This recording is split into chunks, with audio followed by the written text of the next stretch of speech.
Hello, good morning mga kamaster. Ito, gumawa ako ng tipi ng manok.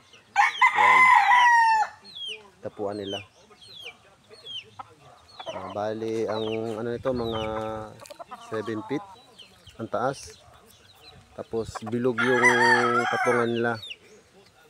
Para pag in case na matumalon yung manok, hindi sasabit, hindi mabibitin yung manok. Yan po yung diskarte po dyan. Ito po yung pinaka-bilog niya yan. Yan, ganyan. PVC lang po yan. PVC. Yan. Akit sila dyan. Kahit tumalon yung manok, hindi sasabit yung manok dyan. Yan lang po. Plywood lang po yan na binilog. Tapos lalagyan nyo lang po ng brace dyan na kahoy. Yan. Tapos ganun din dito sa isa. Yan, ganyan din.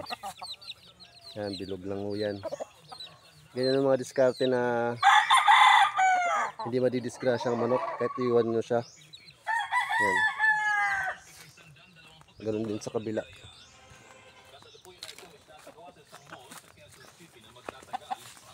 Yan din. Bilog lang din yan. Yung bilog. Yan. Bilog. Ang mga gustong gumawa po dyan. Yan po yung diskarte ko para iwas disgrasya sa manok. Kahit umalis kayo ng bahay, iwan nyo sila, hindi sila mabibitin o malambitin dyan maghapon. Yan lang ho. Pwede naman po yung gulong, kaso hassle pag kasi pag gulong. Yan. Kababalan din. Tapos mamaya minsan magkakamali yung manok. Pumapasok siya dun sa mismong kaya ito ang pinaka the best na diskarte. Bilog lang po yan, bilog. Sa mga gusto pong gumaya, pwede niya pong gawin yan. Napakadali lang po, walang gastos. Harap lang kayo ng mga lumang plywood. Lagare, bibilugin nyo lang po yan siya. Yan, bibilugin. Ayan. So halimbawa po yan, ilalagay ko yung manok. Saglit lang. Sabi ko. Ayaw. Wait lang. Ayan.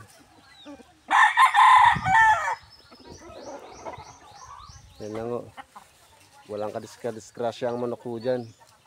Kahit tumalon siya ng tumalon, hindi sasabit ho dyan yung tali. Yan lang po. Salamat sa mga gusto pong subscribe po sa akin. Pakisubscribe din po ako sa YouTube channel ko. Pakisupport naman po Bistag Farm. Yan po, mga backyard breeder lang po tayo. Mga hilig natin. Yan po. Comment lang po kayo kung gusto niyo pong magtanong kung paano. Madali lang po yan mga lods.